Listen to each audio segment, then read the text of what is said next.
Welcome into the 48 Minutes podcast by Believe, where you stay up to date in 48 on all things NBA. I'm Ross Geiger, joined alongside my two co-hosts and Bruce Bernstein of Pure Hoops Media and World B, Michael Freer. This is episode number 30, the Steph Curry episode. And fellas, we've got some pressure tonight. We can't miss with our takes. This is the Curry episode. How we feeling? We're going to be firing away from downtown. I got a feeling we're going to hit a very high percentage tonight in honor of Steph.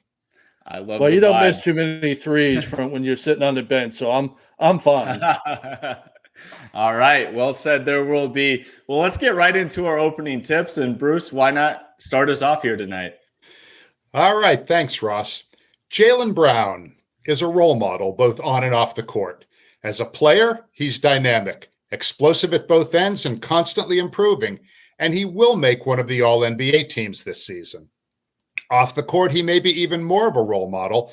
Although he left college after just 1 year, he took a master's-level course in his first semester at Cal Berkeley. Since joining the NBA at age 20, he's spoken out on societal issues and taken a leadership role in the Players Association. He's given speeches at Harvard, Cal, and MIT on the importance of education and technology. He sponsors programs for inner-city kids to embrace education. He's been part of winning teams every season and provided many spectacular plays. But in Boston, he's second fiddle to Jason Tatum, which is too bad. And he's recently made some comments about the toxic nature of some Boston fans. That ought to send shivers down the collective spine of Celtics Nation.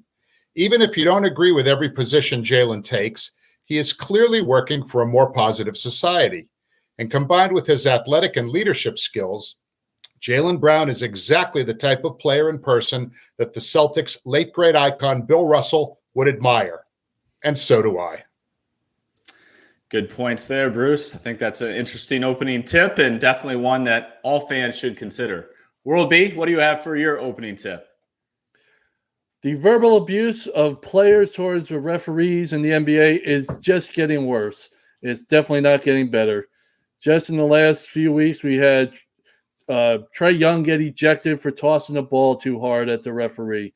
We've had players like Draymond Green, Dylan Brooks, and Luka Doncic pick up their 16th technical of the season, worthy of a one-game suspension. Dylan Brooks actually went on to pick up 18, the magic number, 18 technicals, which got him another game suspension.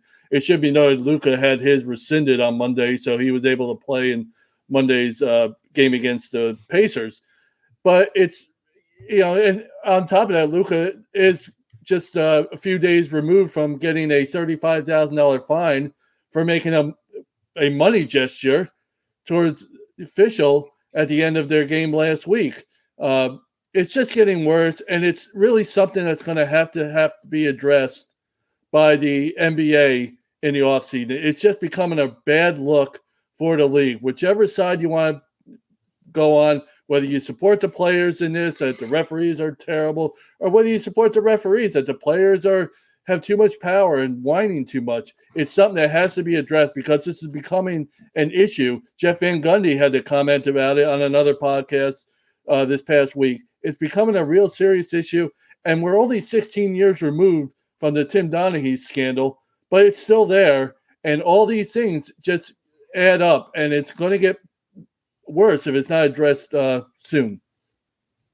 I totally agree with you, World B. And the interesting thing is we have a lot of these veteran referees that are starting to fade out and retire. So we got some newbies coming into the system, and certainly don't want to set that precedent with them if this is how they're going to be treated with the current NBA players today.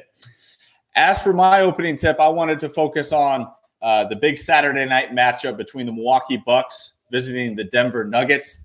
This was the top two teams in their respective conferences going mano-a-mano, and the Bucks were on the second night of a back-to-back. That should be noted.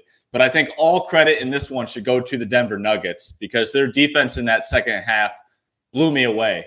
I mean, they made each and every Milwaukee Bucks offensive player feel them defensively with physicality. Giannis had 20 points in that first half. He only ended with 31, so he scored 11 in that second half. Much credit to the halftime adjustment that the Nuggets made. If they play that kind of defense, I am definitely going to be on board the Nuggets bandwagon for a Western Conference Finals trip this year, because they definitely put it to the Milwaukee Bucks, the team that does have the best defense in the NBA. And the Nuggets went on to score 129 points. I mean, they just picked them apart all game long, obviously led by their leader in Nikola Jokic. Jokic had 31 points, 11 assists, and 6 rebounds. So I was super impressed with what Denver showed me on Saturday night, and want to give them a nice hat tip here before we get to our first quarter. So well done there, Denver. And with that, let's get to our first quarter and talk about a team that's unlike the Denver Nuggets right now, and that is the Dallas Mavericks. They are a dumpster fire. They're now out of a play-in spot, and to make matters worse, they don't even hold the tiebreaker over the Oklahoma City Thunder if both teams were to end up with identical records. And Bruce, I'll start with you. What's your take on this whole Dallas situation? Ever since they made the trade for Kyrie Irving, I mean, it's just been a downhill slide for these guys. I mean, the Mavs are 7-13, and while Kyrie has missed 5 of those games, the team is just 6-9 when he plays. Although Monday night they did pick up a victory, so now they would be 8-13 and then 7-9 when he plays. You can't blame it all on him, but it seems that wherever he goes, things just seem to go south. Luka Doncic has been frustrated. In the 13 games he's played since the trade, the team is, well, the 14 games now, the team's just 4-10. So what has changed to make him so unhappy? I would suggest it might be the addition of Kyrie Irving. World B? You know, when right before the day that they were going to play their first game together, Luka and Kyrie, the Mavs were in 4th place in the West. It's hard to fathom, but they were 4th place, 31-26, and now they're 37-39 after Monday's win. But they entered Monday in 11th place, as Bruce said, out of the playoff picture. They're just 4-8 now when both have played in the games together, and entering Monday, they were 3-8, but they'd only been outscored by 1 total point over the course of those 11 games. So it's a little the record is a record, as Bill Parcells once said there with the Giants. But, it is a little misleading. It's only been 1 point they've been outscored. But, you can't your season's on the line, your playoffs on the line, and you get swept in a home by Charlotte. Now, I'm a big Hornets fan here. I got them. But you can't have that happen without LaMelo Ball, who hasn't been around for a couple of weeks. And you get, whooped by them. You only scored 107 points for 100 possessions over the 2 games. It's inexcusable when you're trying to get a playoff berth. I was probably the lone guy of the 3 that was a fan of the trade, simply because I thought they needed to go for it. At the time of the trade, if you remember, the West was really unsettled. Memphis wasn't playing well. Denver was slumping. So it was there, we thought, for the taking, and it's just been a dumpster fire in Dallas since this trade. Hey, guys, Ross, I never understood this deal. You bring in somebody like Kyrie when you think you're close to competing for a title, or perhaps to show your resident star that you're trying anything to improve the team. But it always felt like Kyrie was likely to be a rental for the rest of the season. And then if he walks this summer, the disaster is compounded because of the loss of talent the Mavericks traded to get him. I mean, in exchange for Kyrie and Markieff Morris, who's just an aging, veteran piece at this point, Brooklyn got Spencer Dinwiddie, Dorian Finney-Smith, 3 draft picks, and 3 trade swaps. You don't make that deal unless you're really kind of going for the championship this year, Ross. Yeah, no, it was definitely a lot to give up for a guy like Kyrie Irving, who's certainly a distraction within himself. I was under the impression that, he would be under his best behavior here as he's looking to try to earn a new contract. But boy, I mean, Dorian Finney-Smith is the one that I had talked about a lot earlier on this season on the podcast. And he was on a team-friendly deal. He was probably their best defensive player, definitely a versatile swingman that can guard some small ball 4s and, of course, any type of 2-3s in the league. So I think they definitely miss him a ton. He was a great floor spacer, hanging out in the corners as well. And, you talk about those draft picks. I mean, those are definitely going to come back to haunt him with or without Kyrie heading into this offseason. At this point, I would almost assume that Kyrie Irving's going to be allowed to walk. I don't know why they would want to keep him at this point.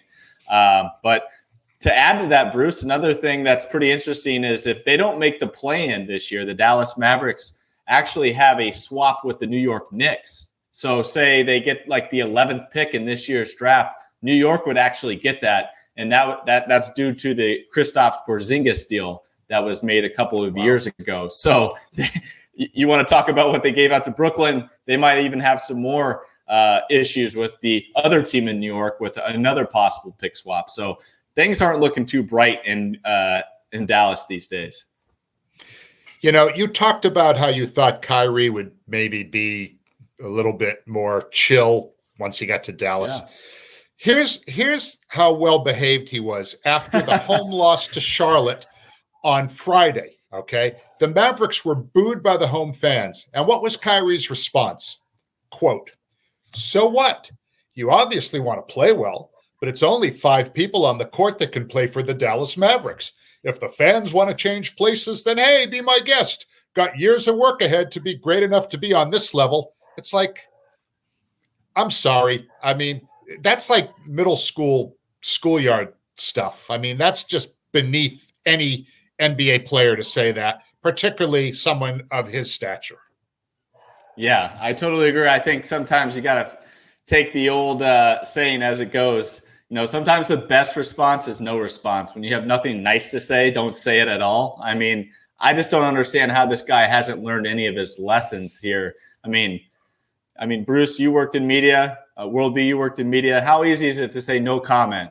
Next question. Like, I'm not talking about it. Of course, this guy always has to sound off on everything, and I feel like it just puts him in an even worse position. So, not a great look for Kyrie. Not a great look for Dallas. And Luka certainly seems pretty distraught at this time. Apparently, he's got some things going on behind the scenes as well, with some distractions off the court. So hopefully everything is all right on his front, but just not where you want to be right now. We've talked about teams trying to peak at the right time. This team's doing the opposite of that. They're tanking at the wrong time, and certainly wouldn't be betting on the Mavericks at this point. I just don't see many positive signs moving forward. And by the way, what happens after this season if Luke is frustrated? He's clearly frustrated these days. What happens after the season if he if Kyrie goes and he's there all alone again? They'll have cap space, you would figure, with Kyrie going, to get a max player potentially if there's one out there that fits. But I mean, where's his future going to be then? Is it going to stay in Dallas? Is he going to want out? I no idea, but that's where we're at with this, the way things have gone in this trade. Based on the fact that he's now been on 4 NBA teams and has really left 3 of them in an awful way and is in the process of burning number 4 to the ground, what general manager will give this guy a maximum deal? I mean, somebody out there is probably going to do it, but we'll see. I mean, but it just seems like, nobody ever learns. Kyrie's talent is just too irresistible, I guess, for people to turn down. But, at some point it's like, you know what? We're talking about somebody who will blow up your locker room at some point. Yeah. No, I think the only general manager that comes to my mind is LeBron James, who's also now the team doctor for himself. I'm not sure if you guys saw that, but I saw that. If anyone's crazy enough to do it, we know LeBron is. But look at that, Dr. J is reborn. Yeah, and with that, my last point I wanted to say on the Mavericks losing that home and away against the Charlotte Hornets was the fact that Charlotte was a plus 16.5 point underdog on Friday in Dallas. That Charlotte victory was the largest point spread covered in the NBA this season. So Charlotte yet again did it on Sunday on their own home floor. They were a plus 12.5 point underdog at home in Sunday's rematch. And yet again, they were victorious in that one. So quite an incredible weekend by Charlotte and anyone that took those bets. Some good money line returns on the Hornets over the weekend, I'm sure. Yeah. I watched some of that game on Sunday, and I swear to God, I mean, Dallas wasn't even trying. I saw Maxi Kleber standing flat-footed under the defensive board and just letting Charlotte get offensive rebounds. It's like, dude, you need to at least pretend to try. Yeah. And why not make a trade for John Collins instead of Kyrie? John Collins was for the taking. We're talking about a Mavericks team that has Christian Wood, Maxi Kleber, and Dwight Powell as their only bigs. Those are the only three bigs that typically play on a daily basis for that team. John Collins could probably help. He's a lob threat too for Luka. I don't know. He's also a Dallas native, so coming home would be great for him. Good point. Yeah, it was an attempt, but we said at the time it was an attempt by Dallas to go for it, to try and compete, and they whiffed. They swung and missed, and not to get up baseball with the MLB starting up this week, but it was a big swing and a miss in Dallas. Well, for our second quarter, let's talk about another team that seemed to have swung and missed on a trade. That is the Minnesota Timberwolves. But I will say, to give them some credit here, they are being led by a cat right now, and they are starting to heat up here. They had a big win on Sunday night in Golden State, winning 99-96. Big road victory for that squad, looking to make a playoff push here. And World B, we'll start with you, since you're the Ant-Man fan on the show here. What do you think of these Timberwolves lately? 3 in a row after they lost 3 straight. They obviously responding well with Karl-Anthony Towns on the court. He in the 2 games he's been back, they've outscored. When he's been on the court, they've outscored their opponents by over 13 points per 100 possessions. That's pretty solid stuff. The defense really came through on Sunday. It was their best defensive effort since the All-Star break, holding the Warriors to less than a point per possession. And that's for the Warriors at home. That's their thing. They play great at home and they're terrible on the road. And Minnesota really did the job. Like I said, their best effort on defense. They're hitting the 3-pointer on offense. They're shooting about 47% during the win streak. And Sunday was the first time. They don't take a lot of threes traditionally. The Wolves don't. Sunday was the first time that over half their points in a game came from the 3-pointer. So if they can keep that going and get Anthony Edwards back, Karl-Anthony Towns being back, you're going to see more 3-pointers, and you're going to see more of their shots become 3. So it's a good situation right now for them. They're having a good run right now, and they're responding to somebody's presence, unlike the team we just talked about in Dallas. The Wolves are a team that doesn't really get a whole lot of national exposure. You don't see them on ESPN and TNT very frequently. But this team has talent, and they also have depth. You mentioned Anthony Edwards. Dude is spectacular. I mean, more than 24 a game, almost 6 rebounds, more than 4 assists, 1.6 steals. Okay, that's a pretty big number. Rudy Gobert, although he has been a disappointment in many ways, does give them rim protection and rebounds. Mike Conley came over from Utah, and he's provided some really mature play at point guard. He's got a 4-to-1 assist-to-turnover ratio, so he takes care of the ball. And the rest of the supporting cast is actually pretty strong. Kyle Anderson, right, a guy that most people couldn't pick him out of a lineup, okay? This was his line on Sunday against the Warriors. 12 points, 10 rebounds, 7 assists, 5 steals. His steal from Draymond Green set up Cat for the winning 3-pointer with 11 seconds left. So this is a team, and we haven't even gotten to Naz Reid yet. We'll talk a little bit about him in a moment. But this team is a team that, they are playing their best ball at the right time. And with the return of Cat, they're a real wild card in the Western Conference. I mean, they're only a game and a half out of 4th right now. Yeah, Chris Finch has these guys playing competitive basketball on both ends, and I think a lot of their defense leads to their offense.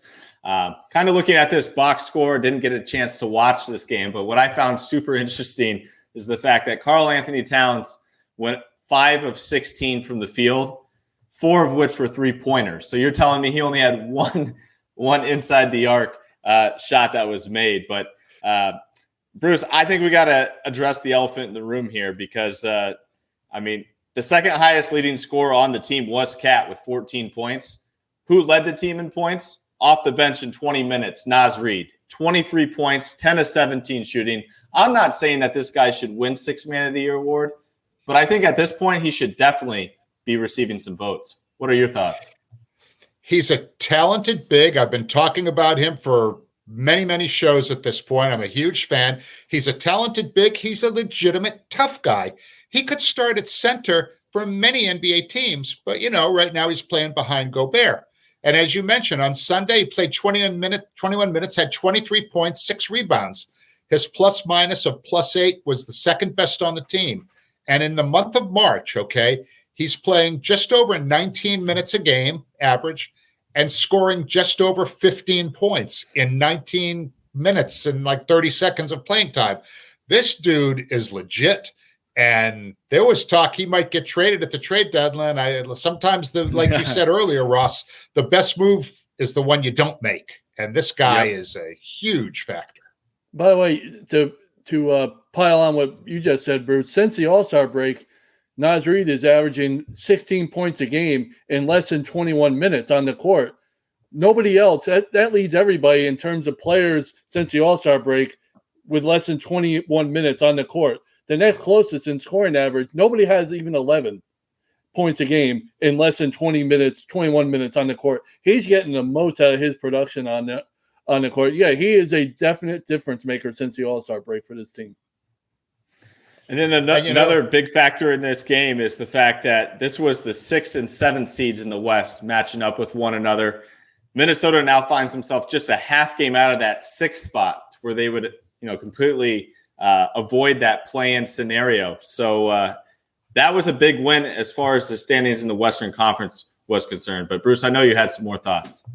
No, all I was going to say is this team can really shoot the ball. I mean, they are third in the NBA in team field goal percentage. They shoot 49.1% from the floor as a team. That's a huge number. And they also share the ball. They're tied for 8th in assists, almost 26 assists per game. So we know that they're pretty scrappy on defense. They have the good interior D with Gobert. They are good shooters. And really, they're young and they're up and coming. And I think, a lot of the other teams in the Western Conference are thinking maybe, it would be great if we didn't have to play them in the first round. The good thing about Sunday's win is Anthony Edwards back after his ankle injury to play alongside Cat, because they've only been together on the court for 22 games now and the whole season. And they're just 11-11 for the season when both players are on the court. So it will really be interesting to see how it's going forward with both those guys, if they can stay healthy on the court together, see how they respond. Because that, if they want to make an impact in the playoffs, not just the play-in tournament, but in the playoffs, you want both guys on the court. So you want to see Minnesota at their best with Rudy there, and let's see what they can do with this lineup and all the other surrounding pieces like we talked about with Reed and everybody else. Let's see what they can do with everybody on the court. Yep, we haven't had many moments of that so far this year. Bruce, any other final thoughts on the second quarter here?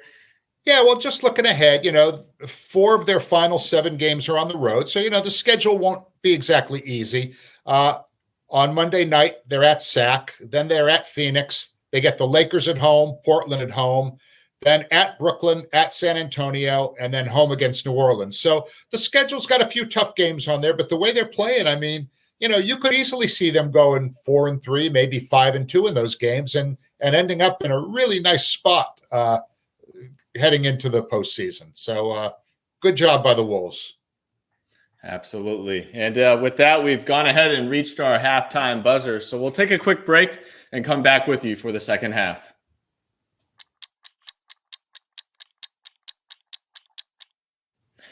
And we're back with our third quarter. And now we're going to shift things here to the Eastern Conference and talk about the beasts in the East.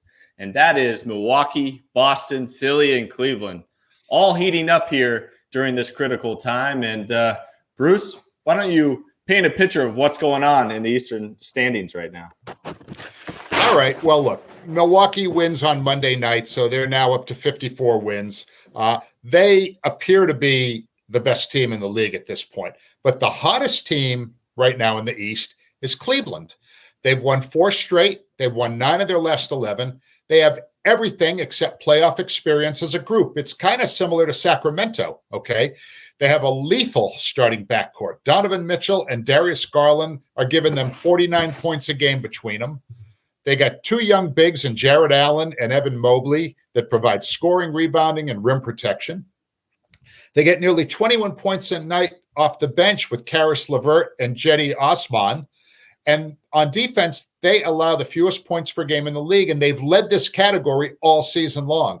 You don't need to score a ton of points when you defend like they do, but they can also score. So this team is really a team probably not going to go deep this year, although I wouldn't put it past them. But this team is clearly set up for a really bright future, and the future could be now. World B? Well, Cleveland, it's a great thing. Their first playoff appearance without LeBron James on the team since 1998, and they're going to be trying. They look like they're going to be in the 4th spot in the East. They haven't won a playoff series without LeBron in 30 years since 1993. You have to go all the way back. So they'll be pumped up in Cleveland for this one for sure. We talked about it last week, and I think I mentioned it before. There are 3 teams in the league that rank top 10 in offensive efficiency and defensive efficiency. You have the Celtics, you have the 76ers, and you have the Cavaliers. So they can do it on both ends. And they're really playing, like Bruce said, they're playing the best of the bunch right now at a time when they need to. Because if you look at the 4 teams that we're talking about, their last 10 games, Milwaukee is 7-3, Boston's 7-3, Philly is 7-3, and you have Cleveland at 8-2. So they had to play well, and they are playing well. So you really got to like the way they've responded and how they've really made this push towards the playoff. They didn't have that last year. They got up to a really good start last year, and they kind of faded now. But they're a different team. Darius Garland is another year in the league, and Donovan Mitchell is a star. So they have the players to carry out this end of the season run. And as we saw Donovan Mitchell in years past in the postseason, he can carry a team. He can carry an offensive load in the playoffs. Yeah. I mean, I don't think this is their year, Bruce. I'm in agreement with you. I think this is a good year to just kind of gain that playoff experience. I kind of question whether or not, they'll be able to get past, say, a second round. But I think just getting there with this young group, they're similar to like the Minnesota Timberwolves, having some younger players carrying the team. I think that experience is only going to help them build momentum towards the future. And they're going to be a tough out with a closer like Donovan Mitchell. But another team I wanted to talk about here, Bruce, and this has to get you a little happy now. Philly has now lost 2 straight. They're playing in Denver tonight, and they're without Embiid. So they're down early here, 18-25. No Embiid. Joker should have a field day. It's looking like Philly might lose 3 straight, helping out your Boston Celtics. What's your thoughts on the 76ers? Well, you can't help but admire what Embiid's done this year. I mean, he's had an MVP caliber year, leads the league in scoring. James Harden, when he's been healthy, has done a little bit of everything on offense, leading the league in assists while scoring more than 21. But we said last Thursday, prior to this road trip, we said that this 3-game road trip would probably tell us a little bit about whether they were a championship level team or not. They lost the first 2 games at Phoenix and Golden State with no James Harden. And on Monday night, as you just mentioned, they're in Denver with Embiid not playing against Nikola Jokic. That was going to be really fascinating as a one-on-one, because that could have really gone a long way towards influencing the voting in the MVP race. I mean, because most people have those guys 1-2 or 2-1. I myself believe it's Giannis, but I mean, I'm totally in a minority when it comes to that. But if they can somehow or another pull out this win tonight on Monday night, if they could have, as we're recording this, if they could have pulled it off, they'd still probably be a little bit on Boston's heels. But if they lose it, I mean, it pretty much guarantees they're going to finish third in the East. Yeah, that's the way it's looking as of now. And these last three games have been pretty much my frustration with the entire season, trying to evaluate a lot of these teams, is the fact that, as you mentioned, Harden was out the first two, Embiid's out tonight. How do we get a grasp on really where these teams stand? I mean, especially when we look at the Western Conference, not to take our conversation there, but like, it's been so hard to kind of get a grip on where every team is right now, with guys sitting on different nights and, you know, having different injuries of some sort. But as much as I would love Giannis to win the MVP this year, I think this is Embiid's year. I think he's finally going to win it this year. I think voter fatigue is going to set in for the Joker. And I think him leading the Philadelphia 76ers to a top three finish in the East and leading the league in points is going to get the job done for him. But World B, what's your thoughts on Embiid and the Sixers? Well, I mean, I am the lone person to think it's going to be a three-peat for the Joker. So Bruce is not in a minority on this show, at least when it comes to thinking Giannis is the MVP, because you guys get me 2-1 on that one. But yeah, they're having a little bit of a slip up. I've been really impressed this year the way James Harden has played. Bruce mentioned how he's leading the league in assists. His assist to turnover ratio is over 3, so it's a career high for him, for a guy who's 1 or 2.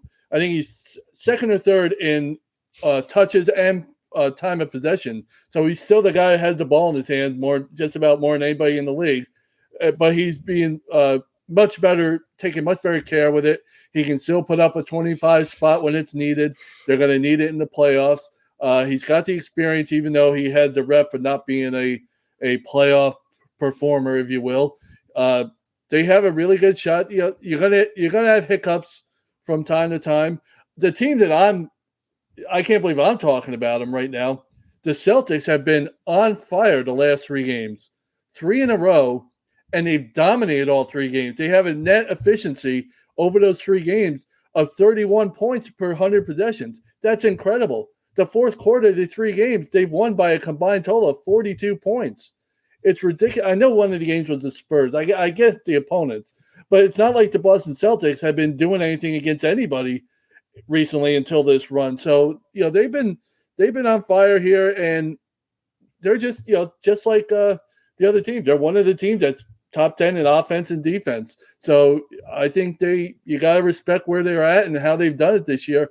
And they're heading into the postseason, the final week of the season, playing about as well as you want.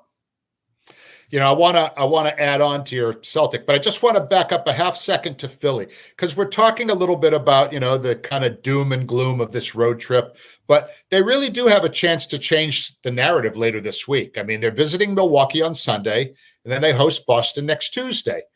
But they need a healthy Harden, and they need a healthy Embiid, and they've got to have a strong closing kick if they hope to move up to number 2. It's not impossible, but it's funny. They've won 37 of their last 50 games, but they started 12-12, and both Boston and Milwaukee started off way better than that. So in spite of the fact that the Sixers have been hot for 3 months, only for like 1 day were they able to pass Boston for the 2nd spot, and they've basically been living in that 3rd spot all year. So, but here's the thing. Regular season is regular season.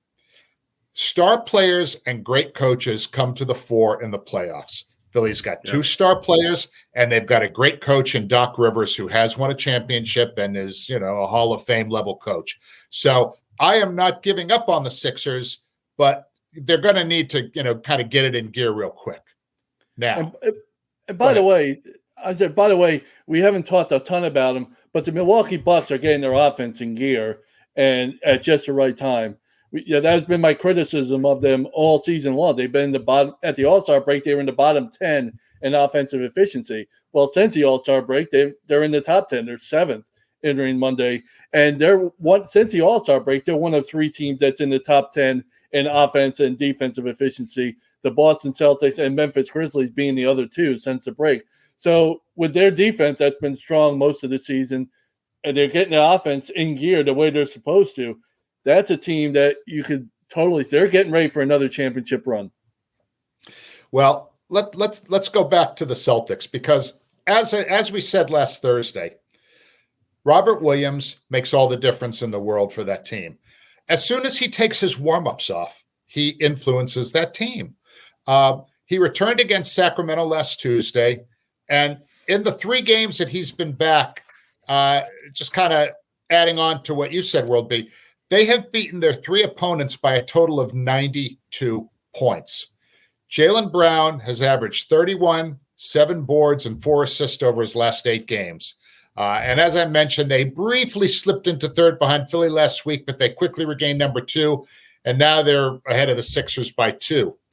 Now, if the Boston Celtics can beat the Wizards on Tuesday and the Bucks lose their next game, the Celtics could actually grab the top spot in the East with a win at Milwaukee on Thursday, because they would have the tiebreaker against Milwaukee. It would be 3-1 on the season series.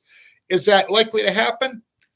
I don't know. I think Milwaukee's the best team. I need to see a lot more from Boston before I'm ready to say, yeah, they're definitely better than Milwaukee. I would say they're a very strong number 2, but I think Milwaukee is the team of the moment, and really, if you look at everything objectively, that's the team that should win it.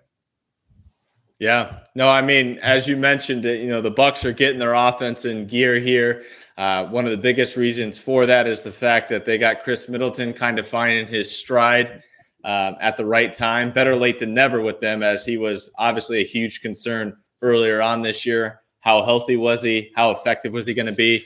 Seems like he's starting to get it going now, which is awesome timing for them. And, they've got their shooters all back as well. I mean, Grayson Allen has been heating up. Pat Connaughton's out there. They've added Jay Crowder.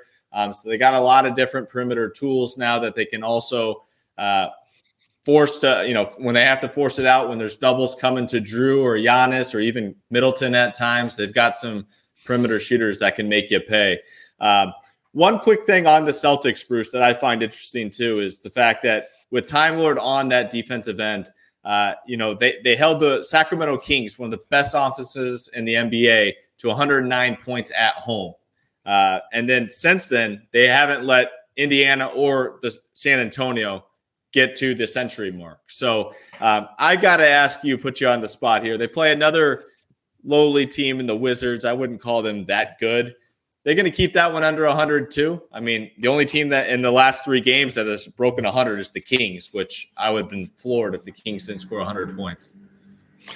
I don't know if they're going to hold them under 100, but the way they're playing right now, I mean, I see, I see Boston winning that game. But here's the thing: if you get into a blowout situation, the final score almost doesn't really matter, because you'll see a lot of guys just kind of jacking up shots. The defense kind of lets down a little bit, in the last, say, 6 minutes of the game. They could hold them to double digits. I don't really think it matters all that much if they do. The main thing is get ahead of them early, keep your foot on the gas, and then make sure that your starters aren't really playing much after about the first 2 minutes of the fourth quarter. You want them on the bench in bubble wrap, staying safe for that Milwaukee game on Thursday. Yeah, no, that should be a fun one there. We'll definitely be tuned in to that one. And with that, let's get right into our fourth quarter here. We've got a fun little segment for everyone tonight. We're going to do a little show and tell on tonight's show. So either listen in or go ahead and find Bruce's YouTube page, where we'll have a video version of tonight's show to where you can see what we're about to show and tell you about. And Bruce, I'll let you lead us off. What does this look like? It looks like a little green piece of wood. But if you look a little bit closer, this is a piece of the original parquet floor from Boston Garden, signed by none other than Danny Ainge. I got this 9 years ago from some Celtics folks that came to see me at ESPN. They're not production people. They were just like people that worked in the front office and the ticket office, that were just nice people that I had met along the way. And they asked if they could come up for a tour. And I said, yeah, come on up. And I wasn't expecting anything, but they handed me this signed piece of the original Boston Garden, the old Garden parquet floor, signed by Danny. My wife told me, she's there, why don't you like get something done with that? Like, you know, because they also sent a really nice note with it. She said, you should protect that thing somehow. But it's like, I just, you know, it's one of my proud Celtics possessions. And I thought if anybody's watching on YouTube, you know, we might do this again in the future. We all have different memorabilia and stuff. And this was what I wanted to bust out for my first go round. So Danny Ainge signing a piece of the original parquet floor. And it's just like that's fun awesome to have. Yeah. What Bruce fails to mention is they never filled in the spot on the parquet floor where that piece went. So there was always that one empty spot there, and all the Celtics knew where it was, and that's why they always caught the right bounce and the right breaks there, because the opponents didn't realize it. That's, you know, he failed to mention that part. That's why they call it home court. World B. That's it.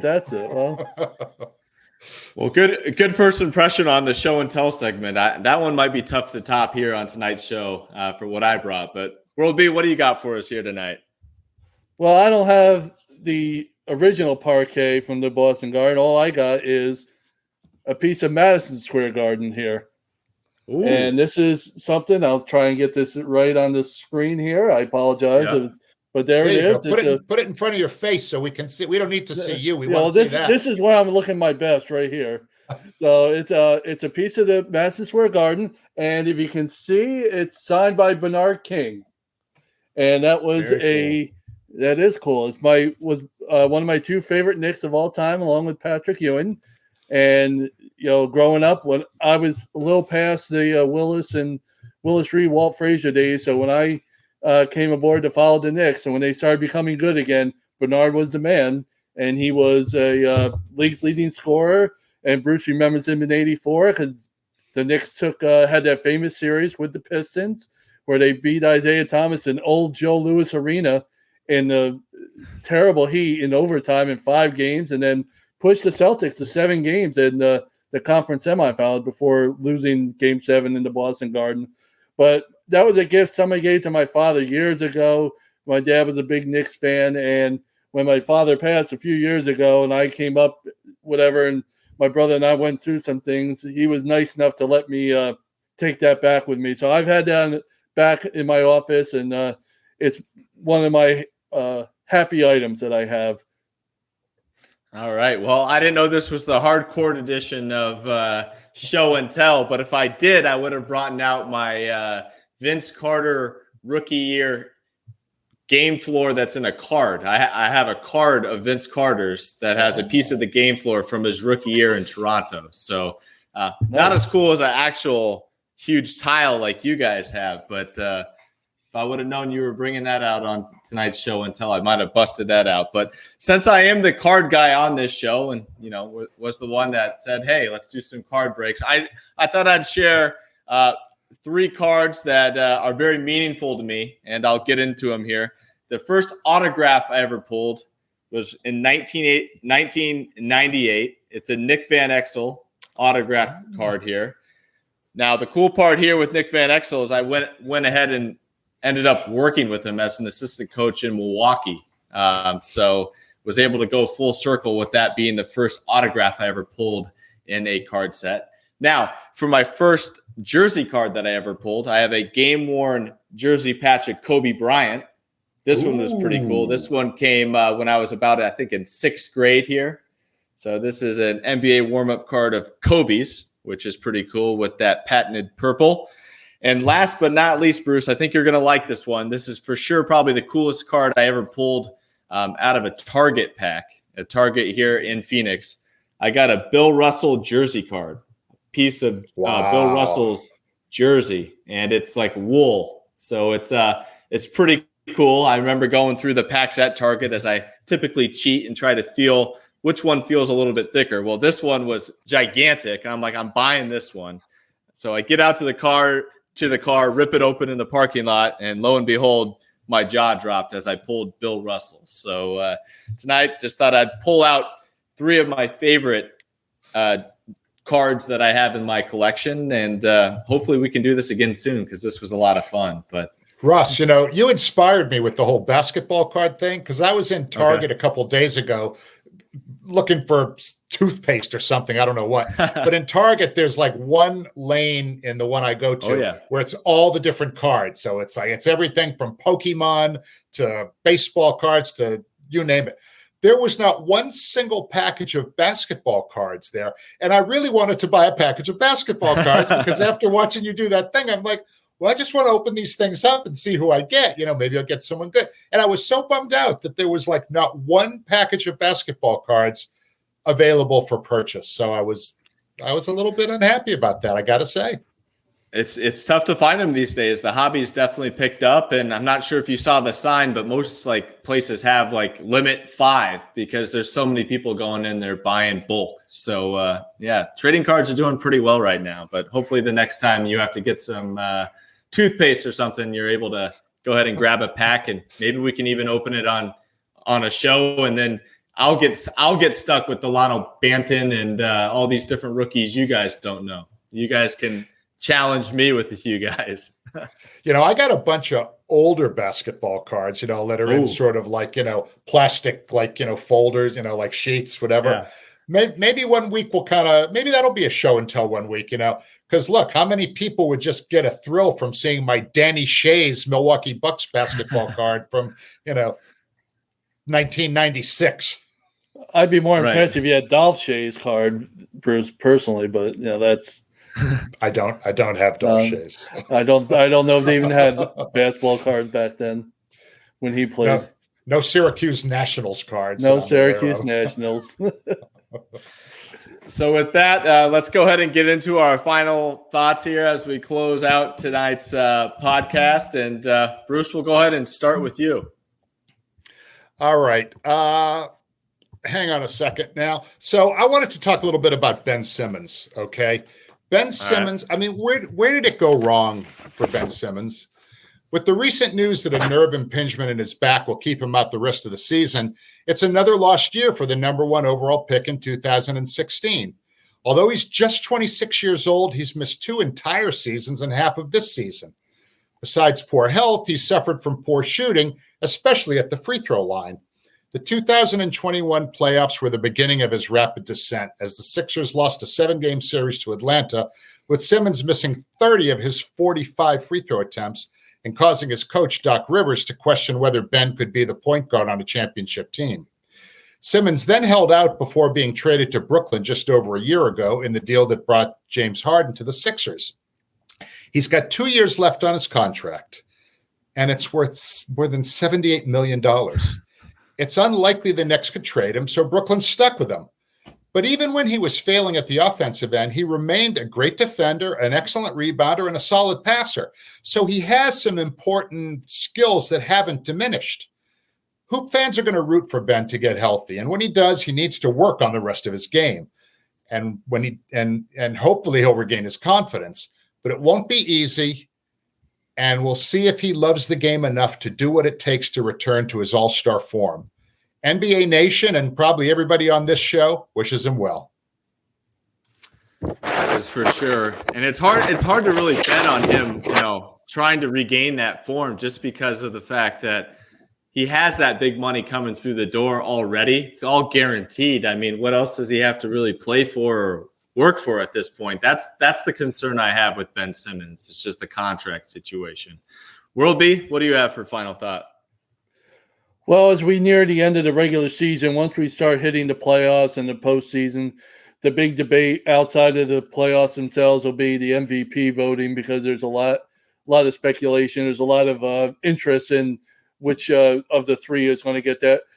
The next awards that are worth that I'm going to be paying attention to are the All-NBA selections. And while normally these aren't that big of a deal, there's a lot riding on for some of these players to get on the first, second, or third team. Players like Jason Tatum, Jaylen Brown, Pascal Siakam are eligible or are able to earn Supermax eligibility status on their contracts if they get to be one of the first, second, or third team All-NBA selections. It was figured that Jason Tatum would as an MVP candidate. The other two, it could be an interesting way to see how it turns out. And another guy who we probably thought a month ago was sure to get on the All-NBA team maybe isn't that certain anymore, and that's Ja Morant. after this game's missed and everything.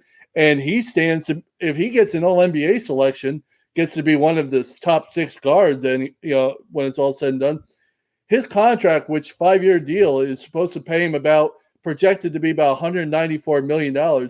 It would increase to over $230 million if he were to be an All-NBA selection this year.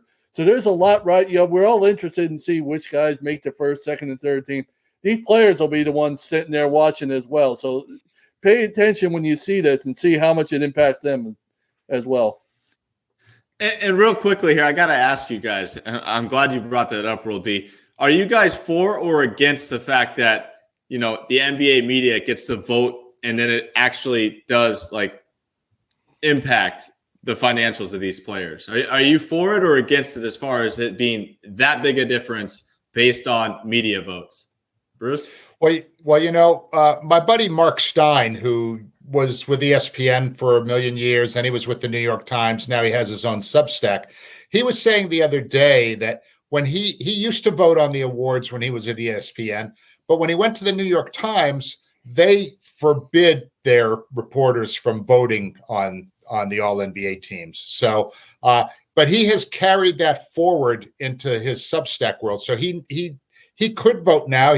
They want him to vote, but he doesn't want to. And it is for that reason. He doesn't want to feel responsible if somebody makes it or doesn't make it. He doesn't want to have any sort of connection to the finances of the players. So at least from Mark's point of view, he's opted out of it.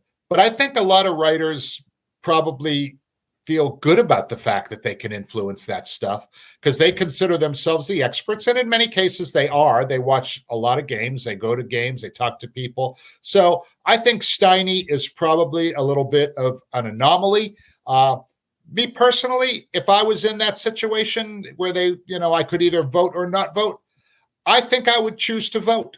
Only because I consider myself to be an objective person, and I would vote fairly, even if it meant, costing somebody on a team that I like some money. If I don't think they deserve it, I'm not voting for them.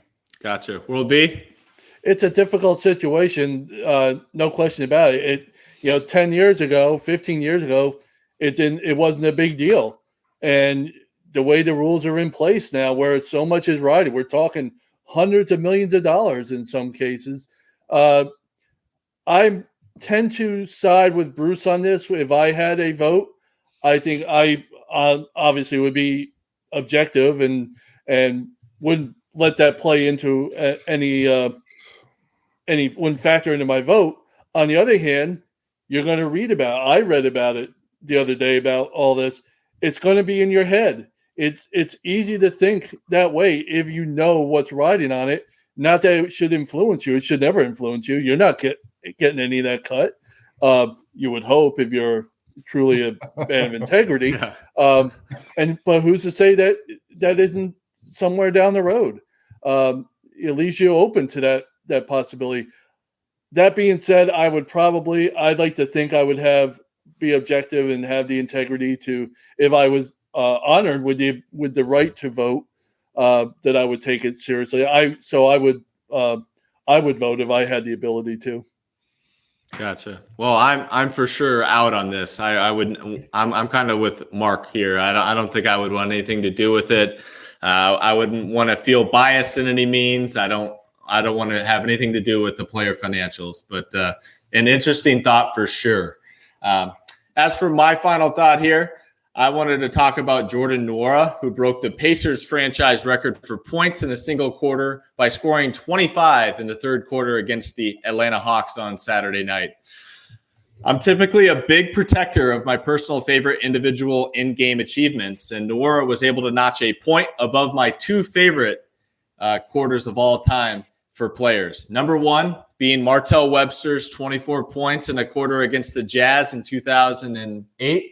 And Emmanuel Mudiay's 24 points in the first quarter against Bruce's Celtics in Boston in 2016. Keeping those memories in mind, what really impressed me going back watching Nwora's 25-point quarter was how effortless it was. There was 1, maybe 2 heat checks in total. Everything else just came within the flow of the game and the Pacers offense, which was super impressive. Nwora ended up having 33 points in 33 minutes. And unfortunately, despite the epic night, the Pacers still lost the game. But add Nwora to what seems to be a growing list of intriguing young players on that Pacers roster. The roster is far from sexy, but they've certainly got some developing pieces and are a young team on the rise. And with that, that will do it for this edition of the 48 Minutes podcast on Believe. Thanks for tuning in, and we'll be back with you on Friday to be sure you're up to date in 48 on all things around the association. Have a great day, everyone. So long, y'all.